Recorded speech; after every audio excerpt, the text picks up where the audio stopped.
Auto industry को लेकर Trump की इलेक्शन कैंपेन से पहले की और यूएस इलेक्शन जीतने के बाद की जितनी भी स्पीचेस हैं, उन सब में दो चीज कॉमन दिखाई देती हैं। एक तो ये कि ट्रंप हेट इलेक्ट्रिक कार्स और उनका पूरा फोकस कंबशन कार्स की मैन्युफैक्चरिंग पर रहने वाला है। इसके लिए उन्होंने जमीन से और तेल निकालने के लिए एक नारा दिया है। We will drill, baby, drill.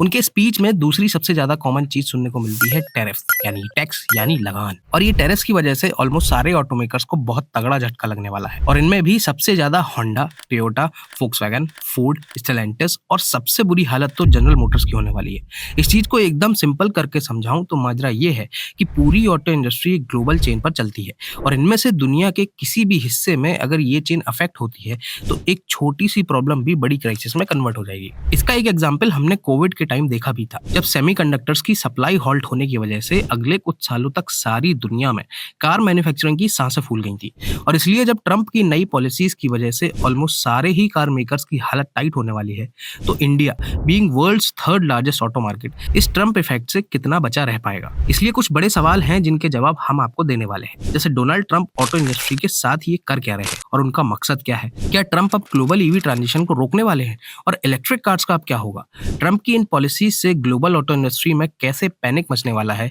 और सबसे मेन सवाल कि इन सारी चीजों का इंडिया के ऑटो मार्केट पर क्या असर पड़ने वाला है। इन सारे सवालों के जवाब हम आपको बहुत ही सिंपल तरीके से देने वाले हैं। पहले तो ये समझिए कि ट्रंप कर क्या रहे हैं। ये बात सब जानते हैं कि US president is a hardcore businessman और वो अब अमेरिका फर्स्ट की अप्रोच के साथ ऑलमोस्ट हर एक चीज जो अमेरिका की धरती पर दूसरे देशों से आ रही है उस पर टैरिफ लगा रहे हैं और इसे नाम दिया गया है रेसिप्रोकल टैरिफ। अब रेसिप्रोकल टैरिफ चीज क्या है, इसे एक लाइन में समझाऊं तो एकदम जैसे को तैसे वाला हिसाब किताब है। यानी कि जो भी देश अपने यहाँ अमेरिकन सामान पर जितना टैरिफ लगाते हैं, अमेरिका भी उसी सामान पर अपने देश में इंपोर्ट होने पर उतना ही टैक्स लगाएगा, न कम और न ज्यादा। और सबसे बड़ी टेंशन ये है कि इस ऑर्डर को साइन करते हुए ट्रंप ने इंडिया को टैरिफ किंग बताते हुए खास तौर पर यह कहा था कि अमेरिकन सामान पर सारे देशों में सबसे ज्यादा टैरिफ इंडिया ही लगाता है। लेकिन जब अप्रैल से ये टैरिफ लागू हो जाएंगे तो ये ग्लोबल ऑटो इंडस्ट्री के लिए बहुत बड़ी सरदर्दी बनने वाले हैं। लेकिन ट्रंप के इस फैसले से ऑटो इंडस्ट्री पर क्या असर होने वाला है। अगर पर्टिकुलरली ऑटो इंडस्ट्री की बात करें तो यूएस एडमिनिस्ट्रेशन 25% तक ऑटो टैरिफ्स लगाने की तैयारी में है।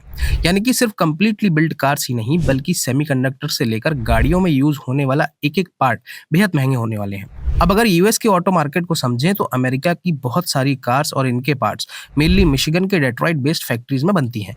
लेकिन यूएस की आधी से ज्यादा कार्स और auto parts Mexico, Canada, Germany, Japan और साउथ कोरिया से इंपोर्ट होकर आते हैं। अगर सिर्फ पिछले साल का डेटा देखें तो अमेरिका ने $471 बिलियन के ऑटो प्रोडक्ट्स इन देशों से इंपोर्ट किए हैं। और जब इतनी बड़ी लेवल के इंपोर्ट्स पर इतना हैवी 25% का टैरिफ लगेगा तो ये पूरी ऑटो सप्लाई चेन ही चरमराने लगेगी, जिससे ऑटो कंपनीज के साथ साथ एंड कंज्यूमर की जेब में भी छेद होगा। फोर्ड के सीईओ तो यहाँ तक कह रहे हैं कि इन टैरिफ्स की वजह से यूएस इंडस्ट्री में ऐसा छेद होगा जो कभी नहीं देखा होगा। अनुमान तो यहाँ तक है कि ट्रंप की इस फैसले से ऑटो इंडस्ट्री में 7 लाख से ज्यादा जॉब जा सकती हैं। अब बात यह है कि मैक्सिको और कनाडा का ऑलमोस्ट 90% ऑटो एक्सपोर्ट यूएस को ही जाता है और अब इन टैरिफ्स की सबसे ज्यादा मार किन कार कंपनीज को पड़ेगी ये भी समझ लीजिए। इसमें पहली है फोर्ड, जिसके मैक्सिको में 3 प्लांट्स हैं और इनमें बनी 90% कार्स यूएस ही जाती हैं। होंडा भी मैक्सिको में बनी 80% कार्स को यूएस भेजती है। टोयोटा के भी मैक्सिको में 2 प्लांट्स हैं जिनमें वो करीब 2.5 लाख पिकअप ट्रक्स बनाकर यूएस को देती है।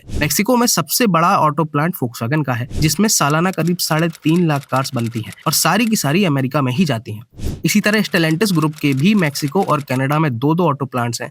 लेकिन सबसे ज्यादा फटका तो जनरल मोटर्स को लगने वाला है, क्योंकि ये करीब 8.5 लाख कार्स मैक्सिको में बनाती है और यूएसए में एक्सपोर्ट करती है। अब सवाल बनता है कि डोनाल्ड ट्रंप ऐसा कर ही क्यों रहे हैं। इसके पीछे उनका बस एक ही मकसद है, अमेरिका की ऑटो इंडस्ट्री को बचाना। क्योंकि अभी अमेरिका में बहुत सारे ऑटो प्लांट्स बंद पड़े हुए हैं और अभी मैंने जितने भी कार ब्रांड्स आपको बताए हैं ये सारे मैक्सिको, कनाडा और दूसरे देशों में कार्स बनाकर आसानी से अमेरिका में बेच रहे हैं। इसलिए ट्रंप का मकसद है कि यूएस में ये कंपनीज अपने बंद पड़े प्लांट्स को दोबारा चालू करें या नए प्लांट्स बनाएं और मैन्युफैक्चरिंग के लिए अमेरिकन्स को ही जॉब दें। ऐसे में इन ऑटो ब्रांड्स के पास 2 ही ऑप्शन होंगे कि या तो वो हैवी टैरिफ्स के साथ गाड़ियां बेचें या फिर अमेरिकन सॉइल पर अपने प्लांट्स डालें। लेकिन दिक्कत ये है कि ऑलरेडी ईवी ट्रांजिशन की मार झेल रहे ऑलमोस्ट सारे ही ऑटो मेकर्स की फाइनेंशियल हालत पहले से बहुत खराब हो रखी है, स्पेशली VW जैसा one of the biggest auto group. और फिर ऊपर से इन कंपनीज को बिलियंस ऑफ डॉलर्स खर्च करके अब अमेरिका अमेरिका में प्लांट्स भी डालने पड़ेंगे। ऐसे में सवाल बनता है कि तो फिर ईवीज का क्या होगा। ये तो सब जानते हैं कि इलेक्ट्रिक कार अभी ऑलरेडी काफी महंगी होती हैं और अगर दूसरे देशों में बनाकर कोई कंपनी यूएसए को बेचेगी तो पहले से महंगी ईवीज पर एडिशनल 25% टैक्स जब लग जाएगा तो ज्यादातर कंज्यूमर्स इन्हें खरीदने से ही इनकार कर देंगे। लेकिन अगर इस टैरिफ से बचने के लिए ये कंपनीज अमेरिका में ही ईवीज बनाने लग जाएंगी तो भी कोई फायदा नहीं होगा, क्योंकि इलेक्ट्रिक कार्स बनाने के लिए दो सबसे जरूरी चीजें चाहिए होती हैं, सेमीकंडक्टर्स और बैटरीज, और ये दोनों ही चीजें पूरी दुनिया को सिर्फ और सिर्फ चाइना ही सप्लाई करता है। अब अमेरिका पहले से ही चाइनीज कार्स पर 100% टैरिफ लगाता है और चाइनीज बैटरी पर 25% टैरिफ लगाता है, और इसमें अगर ट्रंप का रिसेंट 25% टैरिफ लगा दिया जाए तो अमेरिका में मैन्युफैक्चर होने के बावजूद भी सारी इलेक्ट्रिक कार्स सीधा 50% से भी ज्यादा महंगी हो जाएंगी। और ये सारे ऑटो ब्रांड्स चाहकर भी ट्रंप के डियर फ्रेंड एलन मस्क की टेस्ला से ईवीज की बैटरी नहीं खरीद सकते, क्योंकि वो ऑलरेडी बहुत एक्सपेंसिव होती हैं और सिर्फ चाइना ही दुनिया में सबसे सस्ती और सुपर एफिशिएंट बैटरीज बना कर देती है। हालांकि देखा जाए तो ट्रंप खुद भी इलेक्ट्रिक कार्स को कोई खास पसंद नहीं करते। Here's the problem with an electric car. They don't go far.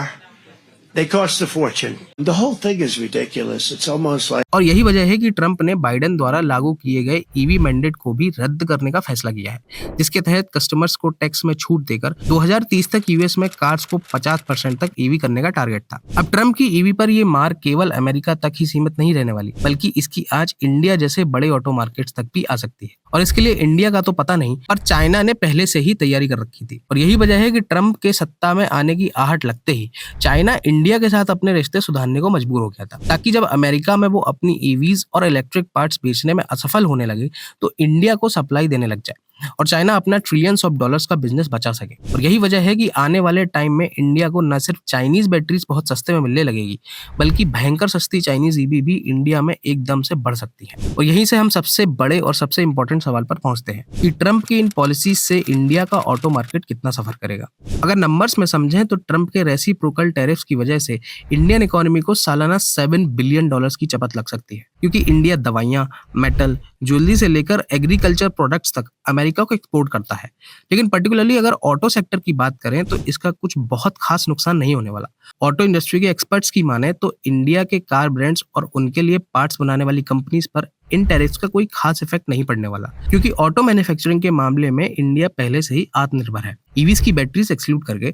और रही बात यूएस में एक्सपोर्ट की, तो इंडियन कार मेकर्स वैसे भी अमेरिका में कोई कार एक्सपोर्ट नहीं करते। फोर्ड इकोस्पोर्ट लास्ट कार थी जो इंडिया से बनकर यूएस एक्सपोर्ट होती थी। लेकिन टू व्हीलर मार्केट में रॉयल एनफील्ड एक ऐसा ब्रांड है जिसे इन टैरिफ्स की मार झेलनी पड़ेगी, क्योंकि रॉयल एनफील्ड के लिए अमेरिका एक बहुत बड़ा मार्केट है और ये एक साल में करीब 1 लाख बाइक्स यूएसए में एक्सपोर्ट कर देते हैं।